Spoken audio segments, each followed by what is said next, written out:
আসসালামু আলাইকুম প্রিয় শিক্ষার্থী, লক্ষ্য করবেন বোর্ডে একটি প্রশ্ন লেখা আছে। বলেছে লিঙ্গান্তর হয় না এমন শব্দ কোনটি? লিঙ্গান্তর হয় না, অর্থাৎ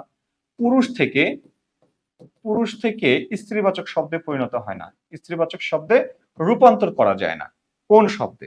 যে শব্দগুলো পুরুষবাচক স্ত্রীবাচক হয় না বা স্ত্রীবাচক পুরুষবাচক হয় না সেগুলোকে বলা হয় নিত্য পুরুষবাচক, মানে যেগুলোর স্ত্রীবাচক হয় না সেগুলোকে বলা হয় নিত্য পুরুষবাচক, আর যেগুলোর পুরুষবাচক হয় না সেগুলোকে বলা হয় নিত্য স্ত্রীবাচক। স্ত্রীবাচক, স্ত্রীবাচক। যেমন নিত্য পুরুষবাচকের যদি আমি একটা উদাহরণ দিই, সেটা কি? যেমন কবিরাজ, সেনাপতি, প্রধানমন্ত্রী, ঠিক আছে, ইত্যাদি ইত্যাদি। আর যদি আমি নিত্য স্ত্রীবাচক শব্দের কথা বলি, বলতে পারি কি? সধবা, বিধবা, বা বলতে পারি কি? সৎমা, দাই,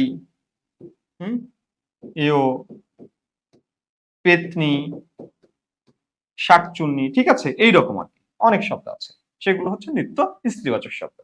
তাহলে এই জায়গাতে যে অপশনগুলো আছে আমরা এগুলো একটু দেখবো। লক্ষ্য করবেন সাহেবেরটা কি হবে? সাহেবের স্ত্রীবাচক সাহেবান, না সাহেবান হচ্ছে বহুবচন।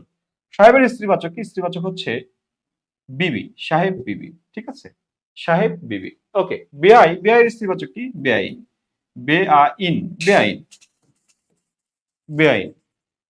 কবিরাজের স্ত্রীবাচক কি? কবিরাজের কোনো স্ত্রীবাচক হয় না। সঙ্গীর স্ত্রীবাচক কি? সঙ্গীর স্ত্রীবাচক হচ্ছে সঙ্গিনী, অর্থাৎ এটা হচ্ছে স্ত্রীবাচক।